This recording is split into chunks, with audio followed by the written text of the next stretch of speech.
Salut les louveteaux. Allez, en cuisine aujourd'hui, on va se faire une petite pizza. Alors sans grande prétention, hein, je sais que voilà, il y a une très bon pizzaiolo. On va la faire comme une pizza maison, voilà, tout simplement. Alors au préalable, j'ai mis 250 g de farine dans un grand saladier auquel j'ai fait un puits. Voilà. J'ai ajouté le sel aussi, j'ai mélangé. Donc une pincée de sel, 250 g de farine. Et là, au préalable, j'ai mis un demi-sachet de levure boulangère dans de l'eau tiède. Et ça fait un quart d'heure qu'il est dedans. Et vous voyez, on attend qu'il mousse. Voilà. Alors donc, dès qu'il a moussé, dès qu'il a commencé à mousser, c'est-à-dire un quart d'heure plus tard à peu près, on va pouvoir en mettre un tout petit peu au milieu et on va rapprocher les beurres et on va travailler la pâte du bout des doigts. Alors on va chercher petit à petit les extérieurs.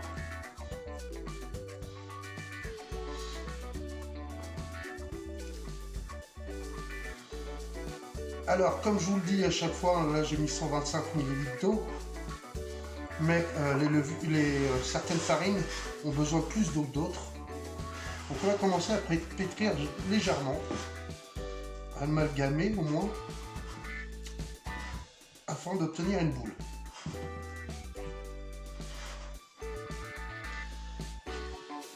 Alors vous voyez, moi je sais là d'entrée que ma farine va manquer d'eau. Donc, sans attendre, je vais en remettre. Voilà, alors c'est pareil, je vais en remettre, mais je vais y aller mollo. Pour pas être obligé de remettre de la farine.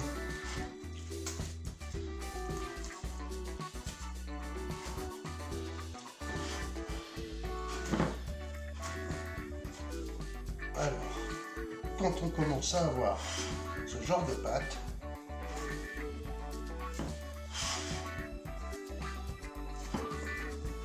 voilà, on peut commencer à introduire l'huile. Alors pour l'huile d'olive, c'est 2 cuillères, 2 grosses cuillères. Moi je fais toujours au visu, vous connaissez.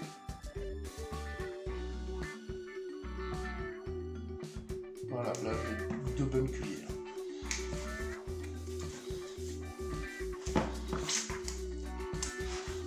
Alors on commence à pétrir, on ramasse bien la pâte.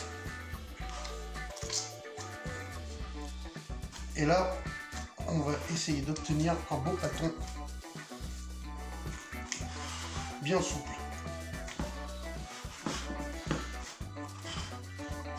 Tournez en même temps votre saladier, comme ça vous permet d'aller chercher les beurres. Voilà, donc là, on essaie de former une boule. Bon voilà, on a à peu près le résultat qu'on voulait obtenir. Maintenant, on la laisse en pousse pendant 1 heure. Et bien sûr, on la coule. Alors pendant que ma pâte est en pousse, je me suis avancé. Donc j'ai tout simplement émincé mes champignons, émincé ma viande, c'est-à-dire mon magret de canard, et émincé un oignon. Voilà. Donc ça c'est bon, c'est fait. Comme ça, je le réserve de côté et j'aurai plus qu'à monter. Je vais faire pareil avec ma crème. Voilà, on va la ramollir un peu. Et là, on va pouvoir y mettre un peu d'herbe dedans. Alors, ce que vous avez, moi je vais mettre un peu d'origan et un peu d'épices. Donc, ce que vous voulez aussi, c'est pareil, c'est selon ce que vous avez. Ce qui mange bien avec le canard, c'est soit du curry ou soit du paprika, tout simplement.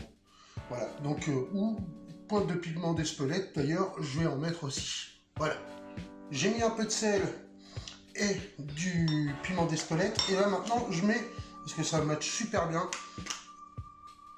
je mets du poivre vert, tout simplement. Alors avec le canard, c'est de la baballe. Si vous n'avez pas de poivre vert, mettez un mélange de 5 baies, par exemple. Ou alors, ce qui match aussi super bien avec le canard, c'est les baies roses. Voilà. Donc on mélange bien. Pour la viande, j'ai utilisé un magret que j'ai déjà cuit, moi, au préalable. Donc, je vais vous faire voir. Voilà.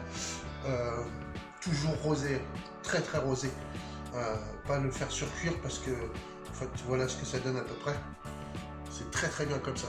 Pas plus, parce qu'en plus, il va repasser au four, donc il va reprendre un coup de chauffe. Si vous faites trop cuire, ce sera pas bon. Vous pouvez le mettre à cru aussi, hein, c'est possible. Si vous n'avez pas de magret, ou que vous n'aimez pas le magret, vous pouvez le remplacer par du rôti de bœuf cuit, vraiment rosé et coupé très fin. Vous avez vu l'épaisseur de mes tranches, c'est à peu près ça aussi pour le rôti de bœuf. Voilà.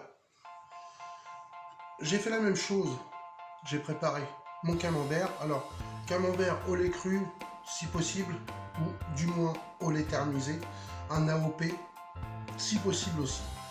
Donc voilà, voilà les tranches que j'ai fait, l'épaisseur, pas plus gros, hein, parce que sinon ça va vraiment être trop lourd.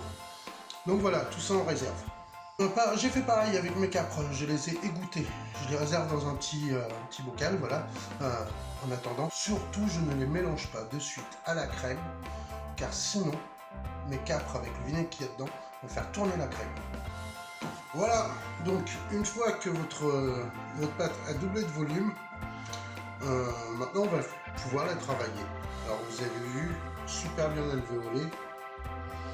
Voilà, vous pouvez me regarder dessous. Je ne sais pas si vous verrez bien à la caméra. Voilà. Ça signifie qu'il y a eu une bonne pousse quand même. Bien sûr, c'est de fleurer votre plan de travail. Alors, on y va. Hop, on fleure. Alors, on va venir chercher le pâton. Voilà. Hop. Et là, tout simplement, vous dégazez un peu et vous étalez. Alors,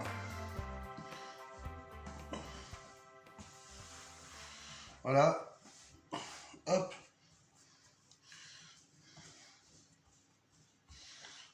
Alors, vous pouvez prendre un rouleau de pâtisserie. Hein. Bon, une fois que notre pâte est étalée dans notre plat, hop, on va la crémer. Alors,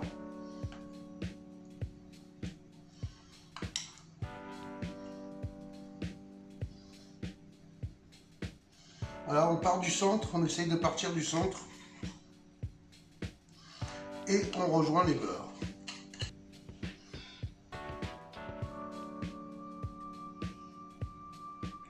On laisse à peu près un bon centimètre sur les côtés. On va y mettre les capres.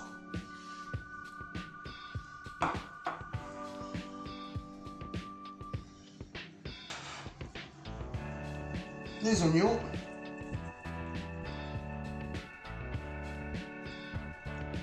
La viande. Maintenant, voilà les champignons. Les morceaux de camembert.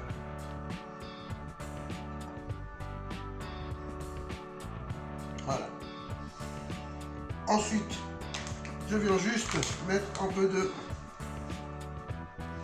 parmesan, comme ça sur le dessus.